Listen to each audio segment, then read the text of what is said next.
up, people? I haven't made a video in a while. I've just been busy. But we're still trucking, doing our thing. I wanted to make a video. I'm sitting here getting unloaded at one of my usual stops that I do about every day. I want to sit here and make a video on, I see how guys are out there making videos on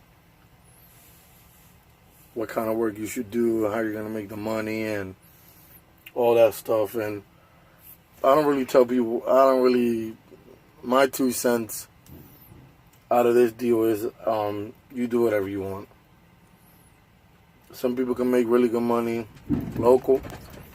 Some people can make money OTR, and some people can make money regional. I have my reasons why I don't do OTR. First reason is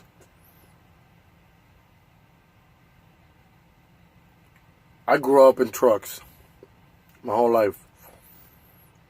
And by the time I was 15, my dad decided to go really over the road. Before, it was kind of like every other day home. And it sucked for me. It hurt the family when he wasn't around. It definitely took a toll on us. And it sucked. My sisters, me, so it was kind of hard to deal with it. And after I saw that, I said I wouldn't do that. It was just my personal thing. Would I still do it? I mean, if I had to, yes. But that was one of the reasons why I just decided not to. Even though there was times in my trucking, in the time I've been driving, that I had worked, I guess you can say local. But I was running outlaw. I was leaving my house at 3 in the morning, and I wouldn't get home till 10 o'clock at night. You know? Going to sleep. Everybody's sleeping at the house. Wake up at 3 in the morning. I'm out the door again. Before everybody got up. So I guess practically the same thing. You know? But at least throughout the day, if there was an issue at my house, I'd be rolling by the city I live in. So that's kind of different. So did I kill myself? Yeah. Yeah, I know what making money is. When I did that, when I ran outlaw, I made a ridiculous amount of money.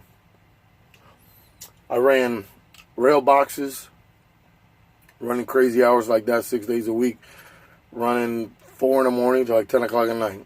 And I made real good money. Lots of money. I made a lot of money. That rail yard business got me out of the hole, got me to fixing my financial situations, got me to fixing my credit. That got me the hole. That got me to where I am today. So I always got to be grateful for them rail yard boxes. If you know how to run that, there is money to be made. I made lots of it. So another thing I don't do OTR is I just don't think it's worth it anymore. You know, I see guys lease to a company and they're running OTR. I was like, oh, look at this week. I got $3,800. Cool. It's a lot of money. Oh, I ran 3,000 miles. Or I make $3,800 and I ran 3,300 miles. It's a lot of money, but you're running the heck out of your truck. So at the end of it all, what you're making, I feel like I've already tried it. I've looked at a lot of people and what they make. It's not worth it to me. When I'm coming from running local, I know what it is to run 1,000 miles a week and take home $2,400. So why would I go do it over the road? You know what I mean? It makes no sense. For me to run over $3,000 on miles to make 36, 37, 3,800 bucks, it's just not worth it. You're working way too much to make that money. So and this is me personally, because I've done it local. Doesn't mean necessarily people have done it, and if people don't believe me, that's fine. I don't have to sit here and lie. I just try to help out and give my sense on things, because people can find the gig to run local and make real good money. You can. You can. You can do a regional. I'm just telling you, I've been able to find a glitch to run local where I can literally run 1,000 miles a week and make $2,500. I've done it in the rail yard. You know, there's money to be made. You gotta be smart about it, and you can find a glitch. It's out there. You can. I've done it. So, and if people don't believe me, that's fine. You know, it is what it is. Everybody has a thing they find. Everybody at one point, you're gonna find a company that you're gonna like. So why do I say this? Though I'm making less. Obviously, I'm making $2,400, or I'm making $2,200 with 1,000 miles. Who's beating up their truck more? Well, the people that are going over the road. Who's gonna burn their tires quicker? Well, the people going over the road. Whose most likely truck is gonna break down more than mine because it's taking bigger toll? Well, the guy going over the road. Who's gonna have to get PMs more frequently because he's putting way more miles to go over the road? So at the end of the day, it all averages out. You're gonna have your tires are gonna work quicker. Your truck is gonna take a bigger toll. Your PMs, your intervals are gonna be. You're gonna be making them quicker than I am because it's gonna take me longer to reach the miles. And my truck is not gonna get beat up as much as other people because I'm not beating the crap out of it. You know, there's some weeks I run 850 miles, still make good money. So you just have to find the glitch that works for you. I don't need to make $3,000 a month. I'm not loaded with bills. So when I ran rail yard, I was literally making on a constant basis anywhere between $2,500 a week after fuel and my deductions up to $2,900, $3,000. So I did do it. I did make lots of money in the rail yard. How? I just found a good company. Found a company that paid those double loads that will take a load out of 80 miles away, pails going that way, and found a backhaul that was 20 miles on the road and then pails the same rate coming back. So, and keep my foot off the pedal, you know, did 62 miles an hour, and then what I had to do. So I did do it. You can make money running local. These are the reasons why I don't go over the road. Because I feel like my truck is not getting beat up. I'm still making good money. I'm home. And there's a lot of things at home that I like to do. I love trucks. I was born and raised in trucks. Since I was in diapers, I've been in a truck. But I just saw what we went through when my dad really went over the road. And it's just like the situation with my son is kind of difficult, so now I'm trying to enjoy as much time as I can. I'm involved in a lot of different things. I like to work on my cars at the house, on my truck. Those are all kind of like hobbies of mine. And I go to church. I'm a church-going man, and I'm involved in that. My old man is a pastor, so I'm involved in that a lot too. And it works for me. I'm still able to live comfortable with the money I make and the hours I work. So if I'm living comfortable and I'm still able to give my son a good life, my wife and myself, why go over the road to make a couple extra dollars when I know for a fact I'm a mechanic? I know what I'm talking about. It's going to cost me more to maintain my truck because I'm going to make extra. I don't see the need for myself. Other people are going to have their own opinion, but for myself, I don't need to go over the road. I make enough money without beating up my truck and without beating myself up. I don't need to go do it. Once I figured out, man, I can make over $2,000 a week after my expenses running local. what is the point? Doesn't mean it happens every week, obviously. You're going to have weeks you make $1,800, obviously. And when it gets slow, obviously it goes down. But when it's, when freight is moving and industry's doing pretty good, yes. When that rail yard gets bumping, you can make some money there. You can make some good money there. Real good money. I did it. I don't have to lie. I did do it. You just have to find whatever works for you. If you want to be on the road and I know some people don't have it like I did, I was able to buy my truck cash and do that, so I don't have a truck payment. The money people that don't have the truck cash, they have to get a lease, or they have to go finance a truck and pay $1,000 a month. I understand that.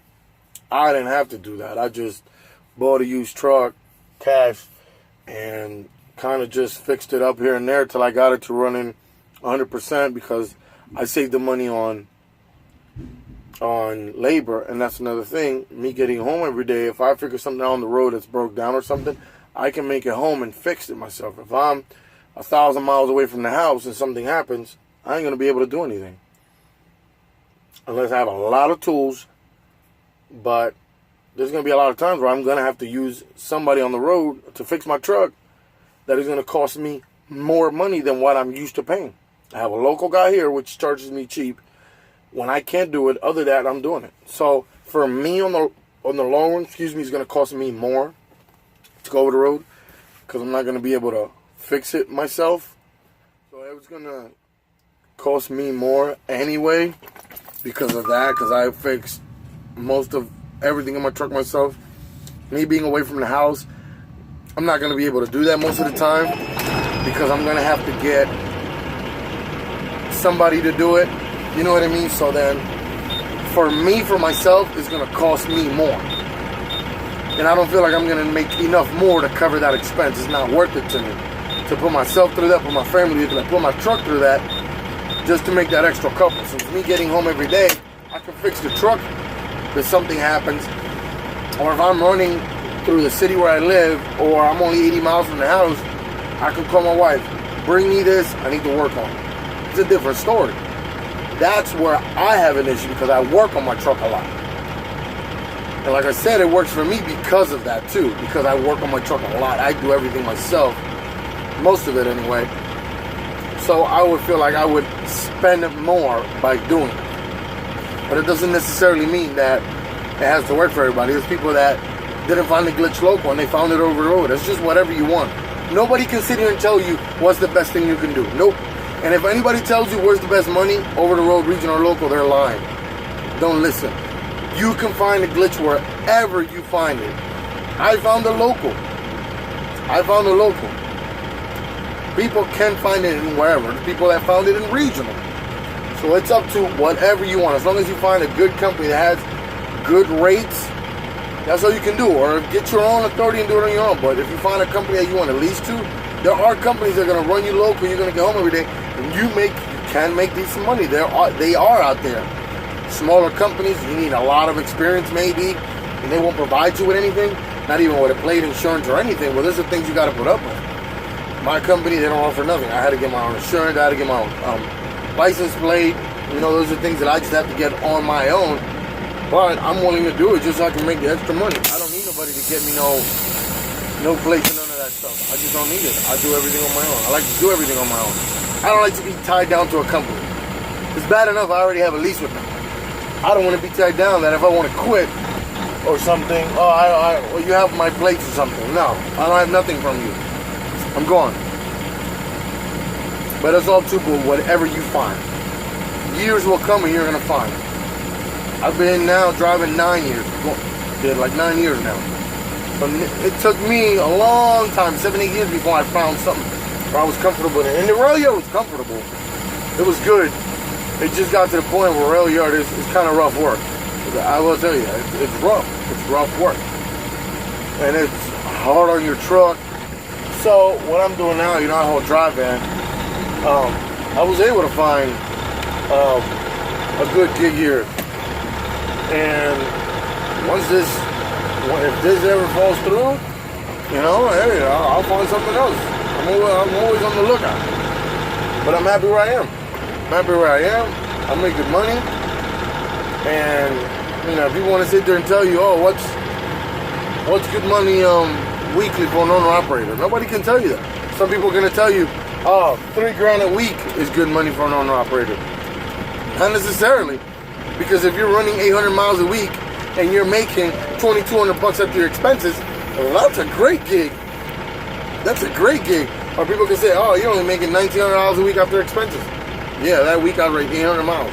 That's a great gig, you know? It's just whatever you find. It's not about the amount. It's the amount of work you're doing for what you're getting compensated for. Because you could be going over the road and you can run 3,000 miles a week and make $5,000. That's a great deal. Then you can go over the road and run 3,000 miles a week and only take home $3,100. That's not such a great deal. So you got to do the math and do it business-wise. It's not about the amount you're making. You got to take in consideration the amount of work and time and miles you're putting to get whatever you're going to get. 1 week you could turn around, oh, this week I only make $1,500 after fuel. How many miles you ran? Oh, 450. Man, you killed it. It's just about the percentage and the money. You always got to look at the bigger picture. It's not about how much. No. You know, maybe some people can live off of making $1,600 a week after fuel, but they're only running 500 miles a week. So they have a great gig. For what they're doing, they're making great money for only working barely nothing anyway. So it's all up to what you need. You just have to try to find the right gig for it, because if you need 3,000 miles a week, or if you need $3,000 a week to make it after fuel, don't go find it somewhere you got to run 2,900 miles a week to get that. Try to find something where, hey man, I make $3,000. How many miles you run? I ran 2,000 miles. That's better. You got to figure out what works for you. Not what's a good money to make a week. No, it doesn't matter. You got to find the miles, what you're putting, the time you're making. That you all got to put it in consideration. Make a bigger picture. Sit down, write it down, and figure out what's better, what's the great deal, and what makes you happy. If it doesn't make you happy to be home every day, then find something over the regional. That's just the way it is. But everybody needs to find their own thing. You can't just, what's better? No, it doesn't. No, nobody can tell you that. People are going to give you their opinions. I won't give my opinion. All I'll say is you find a glitch to whatever you want to do. You can make money in either three. Yes, you can. So wherever you want to make money, whatever you want to do, it's in your hands. I can't tell you, oh, the best is local because I'm doing it. No. Because there's people that did local and they didn't make it. I have. I've been doing it for years now. I'm not talking out of crap, you know. I haven't been an owner-operator for a year, 2 years, or 3 years, or 4 years. I've been an owner-operator for a couple years. So I can say, hey, man, you know, I don't want to hear. What gets me nowadays is you got guys going out there, they're doing a lease thing with a big company like Prime or Swift or whoever. They're a lease operator, and, you know, you got them, they got a year experience, and you got them talking and telling you and everything and explaining stuff to you. It's like, look, man, I find it hard. I mean, there are drivers out there that say stuff that I listen to that I pick up on that. It's like, oh, wow, I never thought of it that way. But it's like, man, really, what did you really learn in being a lease operator for 8, 9, 10, 11 months or a year? Really? Like, you know nothing about repairing a truck, because people think you get your own operator. Yeah, if you don't know everything there is to know about trucks and everything, then you still got a little bit to learn. And I'm here to help people, you know what I mean? Like, when it comes to owner operator, I try to do everything on my own. Everything. Pay my own heavy highway. I do everything on my own. I don't want companies to do anything for me. So I always try to help people. And hey, man, this is what I do. These are my experiences. Don't make the mistakes I did. Before that, my dad was an owner operator for years. My grandfather was an owner operator for 30 plus years. So I've learned this since I was a kid. I know every corner there is to try to take. Do I still learn? Of course I do. I still learn from guys watching videos and listening to live feeds on Facebook from groups. You know, of course I do. Of course I do. I don't know it all. Of course I do. Of course I do. I always try to listen, and I don't even like to put my input a lot of times because people just act like they know it all. So keep my mouth shut, I listen and whatever. Hey man, cool. I always try to just listen because you can't learn. So I'm gonna get out of here. I gotta go do a pickup and then head back to the yard. So I just wanted to make a video, give my opinion why I stay local, but doesn't necessarily mean it's gonna work for everybody. So hope everybody enjoys the rest of the week. It's only Tuesday, and stay safe out there.